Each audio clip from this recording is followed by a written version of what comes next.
And because for me, and I think Teresa touched on it, right? When it's tied to beauty, right? And I feel like most times when we say glow up, it's tied to someone being physically more attractive in whatever the standard of attractiveness is. Yeah. And so when you say, oh, they glowed up, oh, they started wearing makeup or they lost weight or they, got some type of cosmetic surgery, like they've improved their appearance and thus they've glowed up. And so for me, like what does that say about who I was before? Like if these things would not have happened, would that version of me somehow is it less? Like I don't know. I struggle with. Yeah.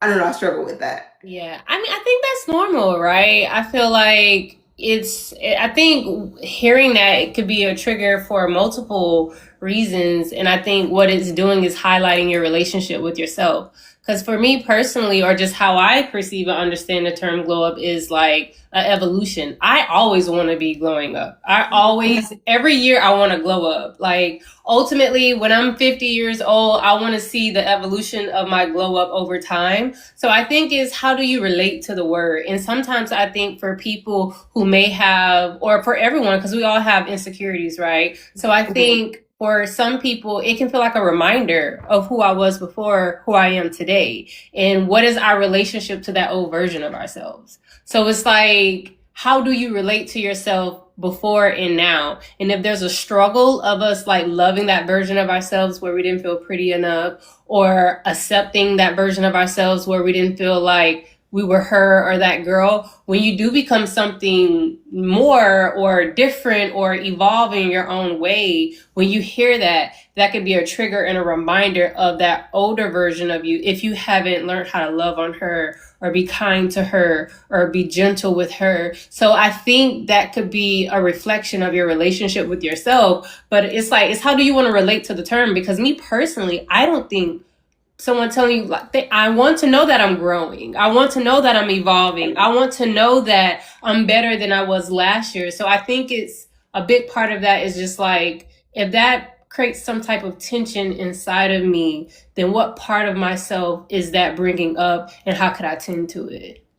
No, I love that. It's a good, and I think especially for, those who are dealing with chronic illnesses or just, stuff like that, like especially at a young age, and then we progress into adulthood and, we learn to live with or accept, whatever this version of ourselves is that there is still a lot of hurt tied to that old version. And so now we're living in this new chapter, but there's hurt tied to that old version. So it feels like when somebody's like, "Oh, you glowed up," somehow I'm abandoning if I agree with you, then what am I saying about that old version of myself?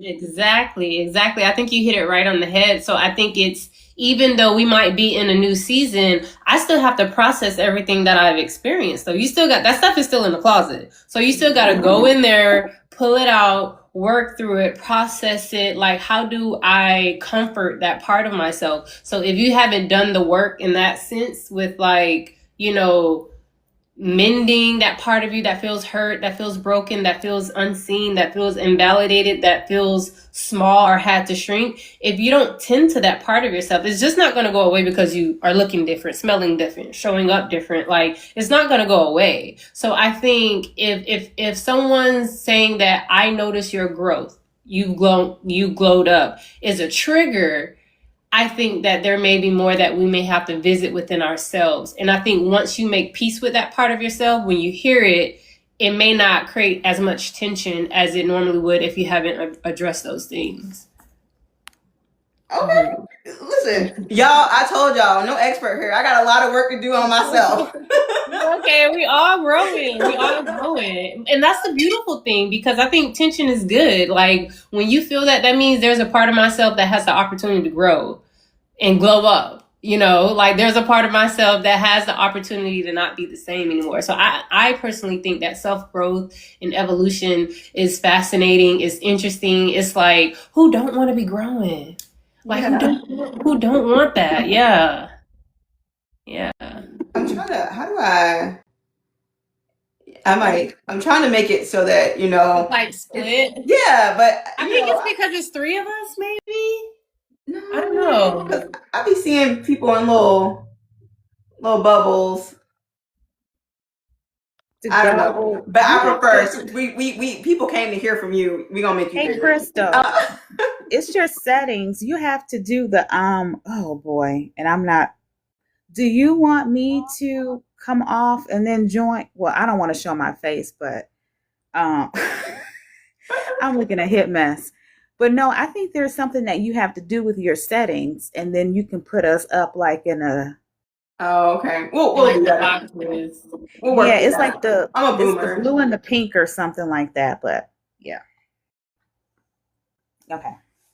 Okay, so with that though, I'll worry about that future episode. So how do we separate wanting to grow, right? We want to grow, we want to glow up or grow up, from who we are right now. Like, so we're wanting this to happen, but I don't want to feel like I'm abandoning or saying who I am right now isn't enough. Mm-hmm. So the question is like, how do I get from this place of feeling like I'm not enough to a space of where I feel like I'm enough, or I'm more accepting of the term I've glowed up? Like, what's your question? So I make So sure. like if we are like wanting to grow, right, the object is growth. And so, but like saying like, oh, I want to grow, or growth, is the goal. How do I like separate that from saying, okay, this version of me isn't enough? I think you have to. I don't want to make it seem like, oh, have split personalities, but I like to compartmentalize like our thoughts and things that we're feeling as if like going within ourselves and visiting a certain part of ourselves that feels undeserving, unworthy, or unvaluable. So it's almost like splitting yourselves in two and then like going to that part of yourself. So essentially just sitting with that part of yourself because it's uncomfortable to feel. So a lot of times people just avoid thinking about it, they avoid feeling it, but there's moments where people may say something in particular that brings it back up. So you can't really hide from it because it's still there. But I think when you go and meet that part of yourself and sit with that part of yourself, process it, journal. I personally like journaling because I think it's a way to kind of get everything out on paper. But I know you journaling, you ain't a fan, and that's okay. But other ways that you can find to connect with yourself, whether it's sitting out in nature or maybe recording videos and talking to the camera. But I think just making space for that part of yourself and not suppressing it. So I think that's one part, because when you can tend to it, you're not looking for external validation anymore. You're not looking for someone else to like speak, like we want people to speak life in us, right? But if you tend to your own wounds and the part of yourselves that's hurting, when people mention things around these wounds, it doesn't ache as much because you're tending to it. So it's like if the thought or the feeling or the emotion is I'm not pretty enough or I'm not worthy enough because I'm having a flare right now and, I'm just not feeling my best self. I'm not feeling pretty or whatever the case may be. How do I just sit in that space and reaffirm myself in that space? Like, what is my beauty connected to just my external? Like, what does beauty really mean to you? Does it mean how I look on the inside? Do I have other characteristics and traits about me that I love about myself? Or am I putting all my weight on external factors? That's just going to change anyway. Like, we're all going to grow old. We're all going to grow gray. Like, we're all going to change. So is my worth and my value just solely tied to this? What are other things that I like about myself? Like, do I know? And when you don't know yourself that well or have like a secure relationship with yourself, it's easy to attach it to like external things or like the physical things because you don't really have a relationship with yourself. But when you know that my worth or my value comes from who I am, how I show up in spaces, how I love my friends, the community that I have and how people pour into me and love me, that's an indicator that I am loved, that I am worthy, that I am valuable. So what are all the different things? But if you're only assigning your worth and your value to this one thing, my physical appearance, you're super limited because all it does is takes one thing to happen to you physically for your whole worth to be wiped away. So I think, just doing an inventory of like, what am I putting all my value and my worth on. And if it's just your physical, then I think you may have to do like more self-exploration and learning more about yourself. So I think it all, again, it kind of goes back to your relationship with yourself. And I feel like a lot of people don't take time to cultivate that because we're living in a world where everything is kind of pulling you out. You got social media, people doom scroll, like you comparing yourself all day. Like we're living in a world that's built to pull you out of yourself. So I think you have to be really intentional with going inward and sitting with yourself and exploring yourself, getting curious. Like, is these feelings connected to certain thoughts? Where are these thoughts coming from? We talked about that last week. And who are the originator of these thoughts? Like, you know, do my community needs to change? Maybe I'm not in spaces that feel the same, where my confidence can really thrive and grow. So I think it's just like cultivating like a secure relationship with yourself. And once you're like squared there, everything else outside of you become easy. But when what's inside isn't like stabilized and grounded, that also shows up outwardly as well, if that makes sense. I love that. Cultivating the relationship within yourself. Yeah. To go a step into that, how do we cultivate this relationship? Like, I think we all want to have a relationship with ourselves for the most part. Some people don't like to be with themselves. And like, so how do I, if I don't like to be with myself, learn to be okay with myself? And for those who are okay with ourselves, like, how do we cultivate something deeper? Like, I don't know if there's like a 10-step program, 12-step program, you know, like what does the process look like? I think for everyone is different, right? Because we have different things that interest us. We're just all unique, like in just in general, just being human beings. So I think I don't know if there's like a one shoe, but I definitely believe that, like, for me personally, dates, going on self dates, journaling, like just doing things that's going to kind of like ground me. So going on self dates, spending time with myself, like kind of getting over that fear of being alone. Like sometimes people feel like they always have to be in company of people, or they always got to be in a relationship, or they always got to be like occupied. So I think just getting to a point where you're willing to slow down, sit with yourself, start just doing things by yourself. And then, you know, how can I find fulfillment and fun in doing the things that I'm doing by myself? So now you start to learn like what I like, what I don't like. Noticing how things feel in your body too. I think a lot of times we can be a little bit disconnected from our bodies, because I believe a lot of time our bodies tell us what we think and what we feeling before we like cognitively think of it. So like, do I feel safe? You know, when I'm in certain spaces, am I forgetting to breathe? Do I feel regulated or calm? Like, how are your body responding around certain people? So that's how you kind of get to know yourself. Like, you know, do you notice that around certain friends, you feel like you can talk, say anything that you want to say, you feel calm, you can be yourself freely. And then with other people, you may be a little bit more reserved or a little bit more quiet, or you don't, or you shrink a little bit. So I think just noticing the differences, that's kind of paying attention to yourself. But a lot of times it's something that we're not really thinking about. We just know that I really don't feel comfortable here, but like, okay, why don't I feel comfortable here?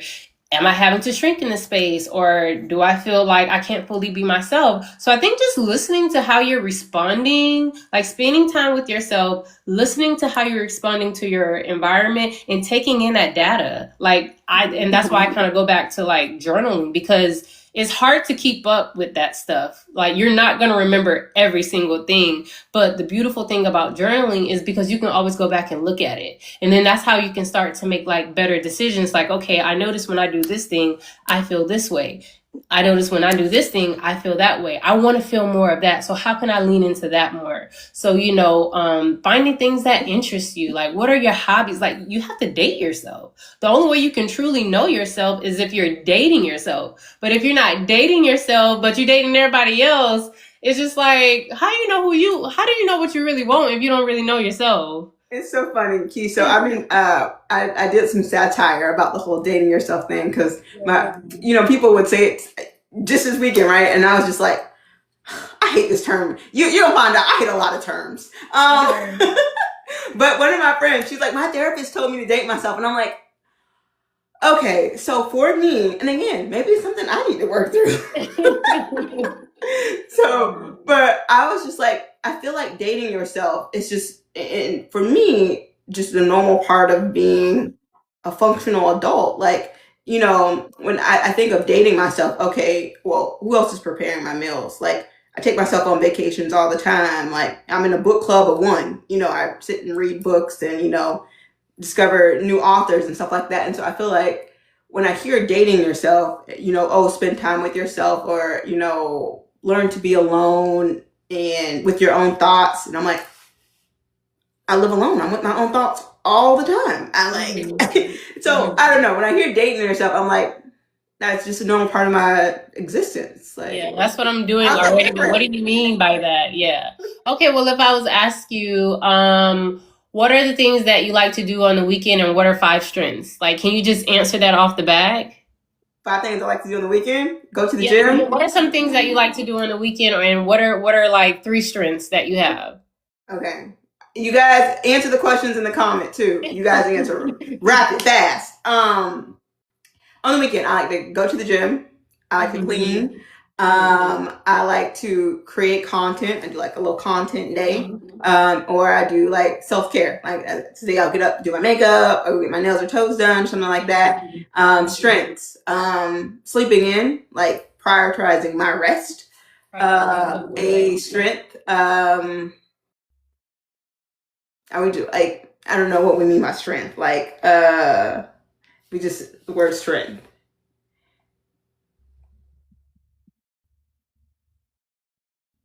Rapid fast, ain't got nothing on the other 2. See, and that's okay. That's okay. But when you spend a lot of time, like when you dating yourself intentionally, and what I'm hearing from you, what it sounds like, well, I'm living life as a single adult. By default, I am dating myself, and I can definitely see that how it feels like that, because like, girl, same. But in the same breath, it's like, okay, but what are you doing to intentionally get to know you? Like, for me, I can say my strengths, I can be compassionate. I'm a good listener. I'm understanding. I pay attention to detail. Like, I can repeat that off because I'm doing this on a day-to-day basis, but I spend a lot of time with myself to kind of be able to identify those things about myself. So even though you're with yourself by default, are you intentionally doing things to get to know yourself on a deeper level? Like, are you intentionally exploring different parts of yourself? Okay, why do the word or the term glow up trigger me? Why do it trigger me? Like, exploring that part of yourself. And that's why I think evolution, back to my original point, like, in a way I kind of like the term glow up, because it's saying that I'm continuously growing. So it's just like, in that regard, that's something that you can explore and date yourself and learn more about. Like, well, why do glow up, that term or that phrase, why does that trigger me? So you're learning more about yourself. So dating yourself isn't necessarily, well, I go take myself out and get my pedicure and my manicure. Like, all that stuff is cute, but do you know you though? Do you know what triggers you? Do you know why it triggers you? Okay. Like, like getting intimate. Deeper. Gotta get deeper. Yeah, diving deeper. I've been superficially dating myself, y'all. Yeah. That's how my relationships don't work. Yeah. But HS Auntie, yeah, she said the question was 5 things that you like to do on the weekend, and 3 strengths. Yeah, well, what are some things that you like to do on the weekend, and what are some strengths? So this is just like a quick little, like, because some people, they just kind of let the day take them, or they don't really know, or maybe they just always get invited to do things. So when I asked you, like, what are some things that you like to do on the weekends, I'm kind of expecting you to respond with like hobbies and interests, like things that interest you. And I think doing those things is a way of dating yourself, like things that you actually like. And strengths is just knowing yourself. The reason why I asked, like, what are some strengths that you have? Because it's a part of like knowing yourself is knowing the things that you're good at, knowing the things that you can contribute to spaces, and that, that can be a benefit of being connected to you. So I think it's just, again, knowing things about yourself is the whole purpose of dating yourself. But if we're just doing that by default, we wake up and go to sleep every day. Like, you got to do that. The sun gonna rise and the sun gonna set. But what are you doing to know to go inward? Because are we just living on autopilot? Because it's easy to do that. A lot of people just on autopilot. That's Yep, that's me. Yep. yeah. Mhm. Yep, That's Tia. That's both of us. Like it's just like I don't know when I and you know you've given some insight like it's opened my eyes because whenever I hear dating myself I'm like again like I said my thought was I do this all the time. Like I want to go on vacation, I go on vacation. Like I fly myself out the country. You know, I want to go out to eat. Who else gonna cook my meals? But like you know, I think that is something to be said about the intention behind it. Of like, as satire, I made the video about dating myself. I took my date to church, and you know, girl didn't even read the lesson. But I like in that I did think to myself, I was like, when I do need to personally, right? I need to invest more in reading the scriptures for my own things. Like, because if I want to attract that person, I want that I want to be that with that person. I need to become that person. So dating me revealed I need to be, you know, at least at this point, a little bit better if I want, you know, if I want that. Yeah. But I see someone said, I need to learn how to pour into myself like I do others. That is so good. And I'm so glad that someone like pointed that out because I think that's a way that you can avoid dating yourself.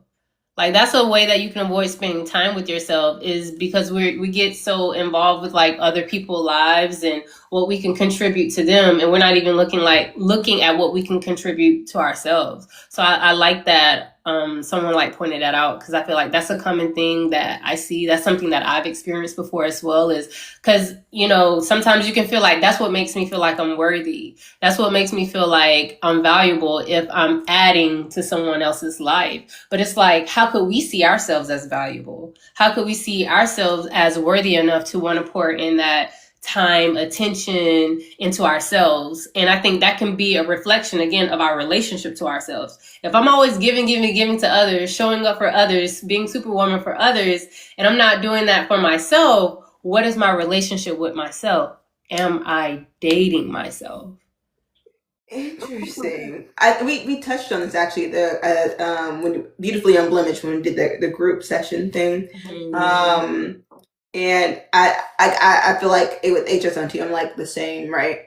I find value in pouring into other people, helping other people, and it kind of feels like when I think about like how I spend my time or what I'm doing, like I was like I need to be doing something for other people because for me, I feel like you know I'm wasting time, my life, if I'm not doing stuff for other people or serving other people, and it feels like you know that's what you should be doing as, and I you know all of us who are on here right now in the live, you know, have faith background. So as a you know disciple of Christ, like I should be serving other people, I should be pouring into other people, and it feels like that's what I should be doing. And so like I don't know if it's by default or because it's like what I feel like I need to do, but then it also when if I'm not doing it, it feels like I'm not doing enough, or I do put a lot of weight in helping other people or showing up for other people. And like you said, it could be a way of me not wanting to date myself or you know show up for my own self because I can just sort of But I think so too. It's probably not even that you don't want to date yourself. It's like, who taught you how to do that though? Like, cause sometimes it's like, how are you going to know to do that if no one has kind of guided you or instilled that in you? So I wouldn't even blame yourself for not doing that because again, I feel like we live in a society that is kind of created in a way to pull us outside of ourselves. And I don't think there's anything wrong with having a heart that has good posture to it, that wants to serve others and show up for others. I don't think that you should rebuke that part of you. I think that part of you is good, but I think all things needs balance though. And if we're pouring from an empty cup, then it's like, what good are you really doing? If you don't have enough for yourself. So I think sometimes we just need to be reminded that like I am worthy and I am valuable. And a lot of times when we're overextending or when we're overgiving is because we're not seeing the value and worth within ourselves. to me, that's the only time we would ever really do that. Like if we, not to say that we don't have any self-worth or any self-value, I'm not saying that, but we might have moments or seasons where what are we seeking in overgiving? Like, is this making me feel worthy by overgiving? Is in a way, am I subconsciously seeking some type of validation from, like, you got to get curious. You got to date yourself. You got to get curious about it. Why am I exhausted, but I'm still showing up to this thing anyway?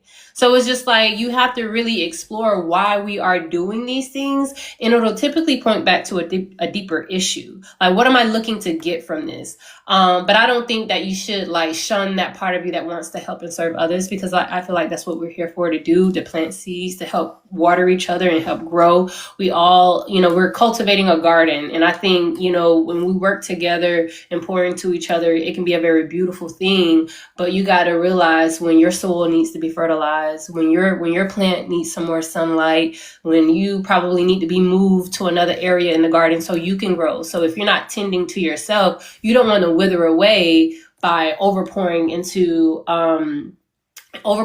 other people. So I think just getting curious about it, but not even like shunning the part of yourself that tends to do that, because that part of you, maybe it's the 12-year-old Crystal, the little girl that still wants to be seen or affirmed or validated. So she comes out sometimes, and her way of coming out is maybe through a little bit of people pleasing or a little bit of overextending. So when she shows up, how could we go to that part of ourselves and tend to her? Okay, what do you need? Okay, you need attention right now. How can I give you attention? What did my 12-year-old self used to do? Some people like color. So they got color. They're grown adults, and they got coloring books because their 12-year-old self used to love doing that. So go spend time with her. Go date. And that's what dating yourself is visiting the different parts of you that may be hurting, that maybe need a little bit of love, that need a little bit of comforting. So just kind of like, but when we don't sit and be intentional about that, it's hard to find where the alarm in the house is going off at. But when you sit within yourself a little bit, you're like, okay, I need to go to that room to the left. It's on that wall. But the alarms be going off, and it shows up in different ways: overcompensating, overgiving, people pleasing. And you got to find where is that coming from, and how can I turn the alarm off? I love that. Yeah. When we said it, the song Beyonce, "Sound the alarm." I've been doing it. Yeah. But, I love that. Like the alarm is going off. You got to find where it's coming from. So I'm gonna think about that and explore that deeper.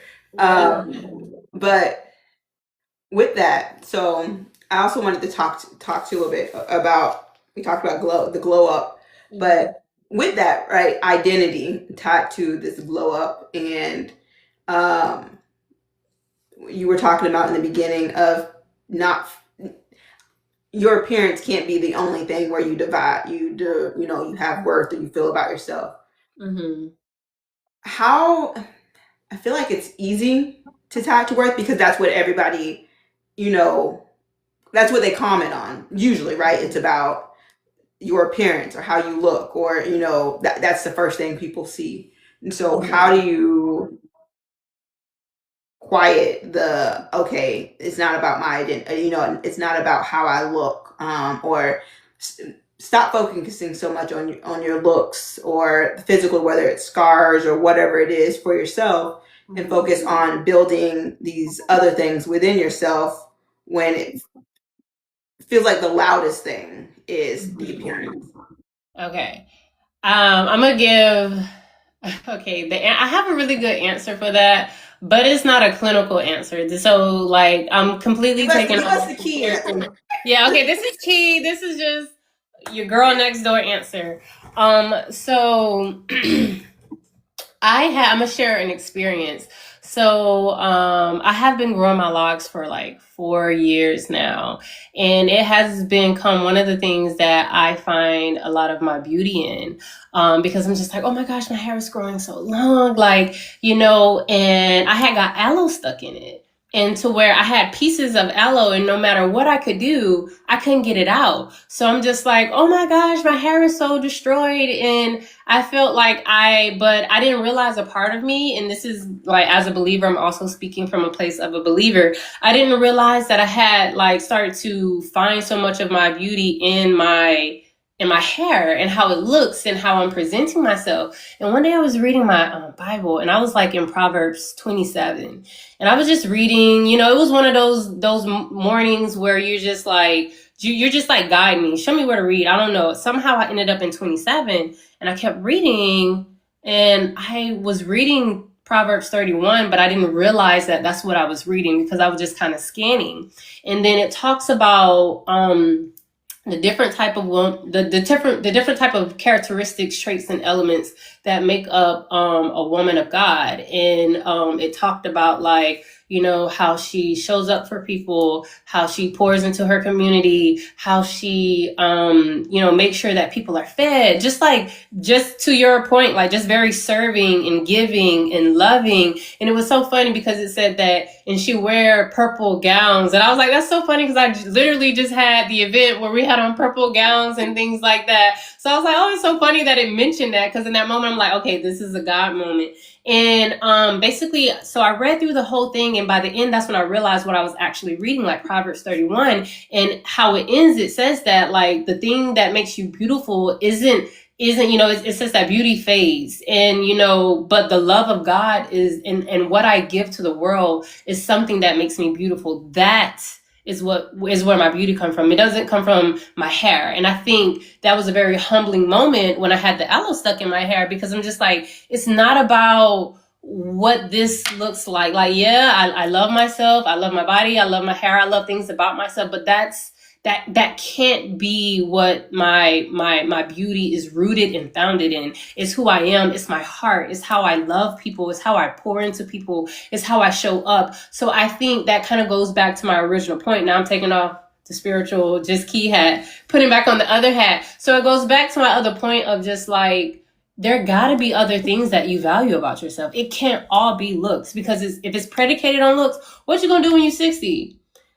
You know, gravity is real. Things are going to start dropping and sagging at some. So what are you? So if it's predicated on that, then you're limited. Your time is limited. Like your how you feel about yourself and the confidence that you have, it's not anything that's sustainable, and it's limited, and it's going to go away the moment that something changes about you physical. So I think there's other things that you got to love about yourself. I love how I pour into people. I love the things that I love about myself. And how I look physically are on like different scales. Like what I love about my physical appearance is like here, and how I love about who I am as a person is up here. So, and I'm mindful about that too. So I think just like that kind of goes back to my original point too, is like dating yourself when you don't. How can you like somebody you don't date?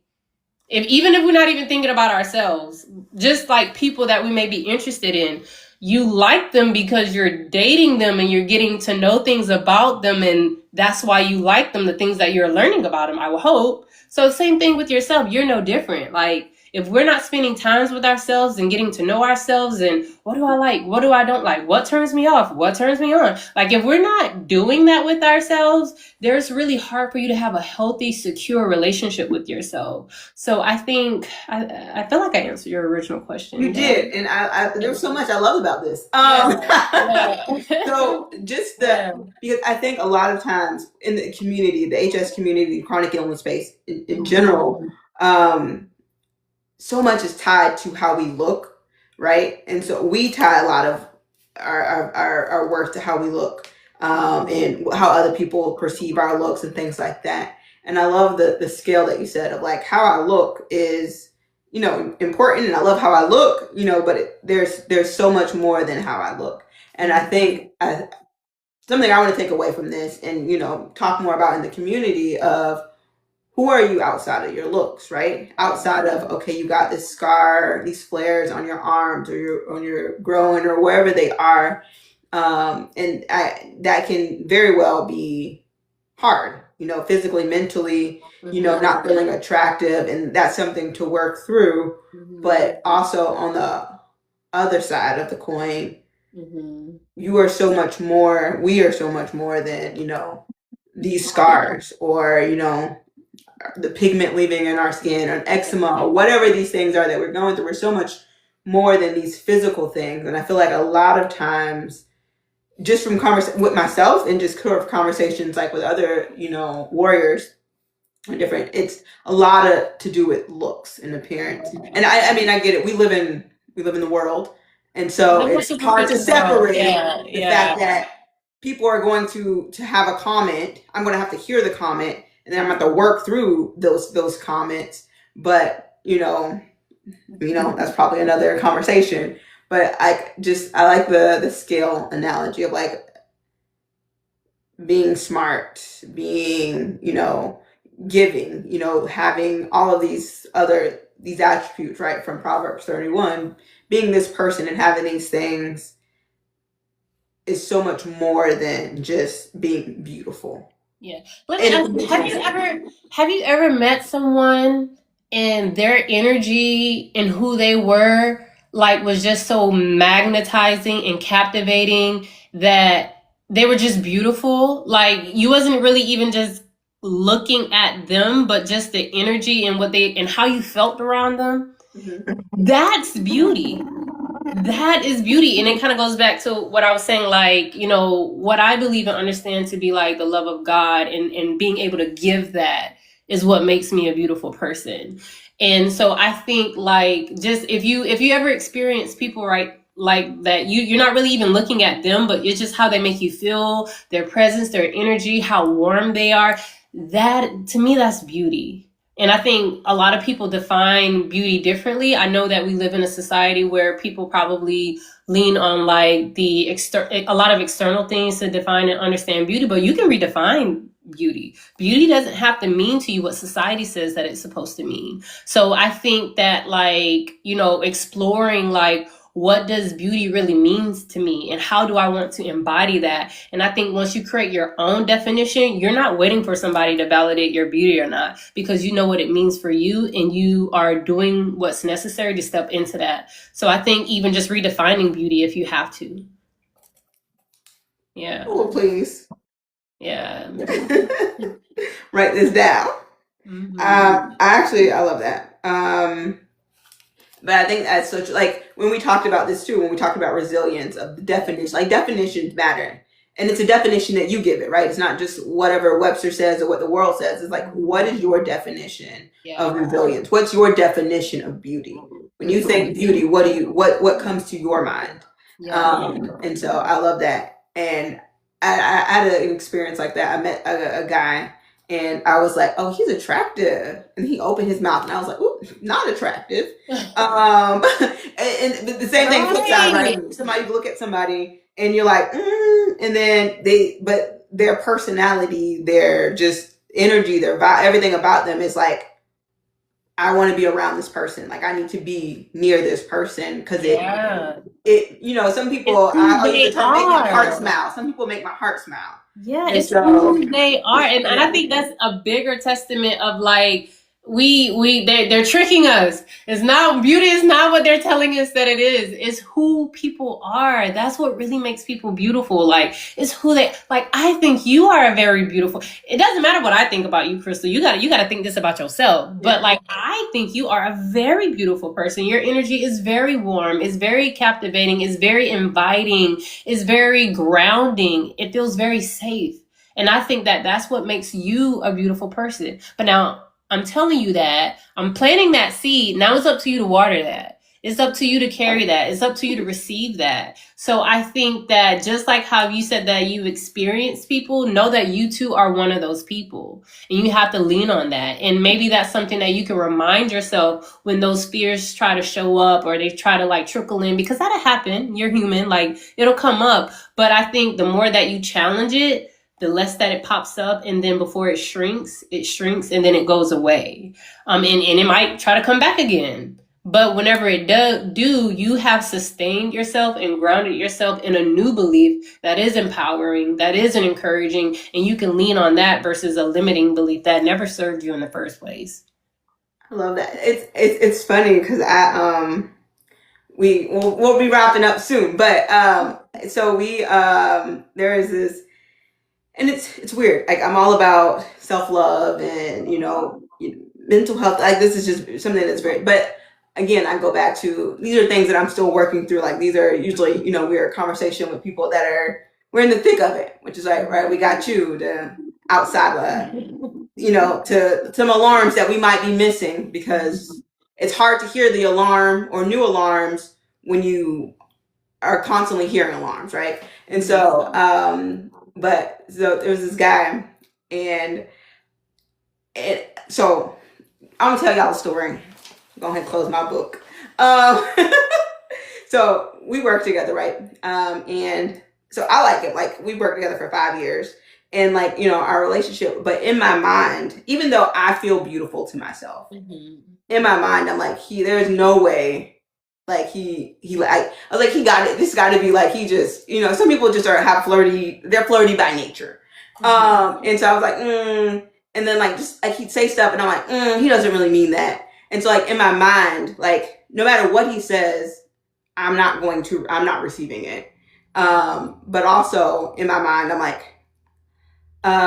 there's no way, even though I feel like I'm beautiful, I don't think I'm not conventionally pretty enough for him. Like, and so it's this, y'all, we working through this mental health thing. This whole dynamic in my mind. Right. And so I'm just like, it's always, there's this disconnect. I'm, slowly coming out of it. But like, he said something to me, and it's funny because like, all I can do, my friends always laugh at me because I'm like, I don't get nervous around people or stuff like that, but like, he kind of makes me a little bit nervous. And so like, when he says stuff, I don't know how to respond to it, and so I'm just like, yeah. And so like the other day, he was like, the best part of his week is coming to work and seeing me, and I was just like, okay, Cap, and walked away. And so, but like, I don't know.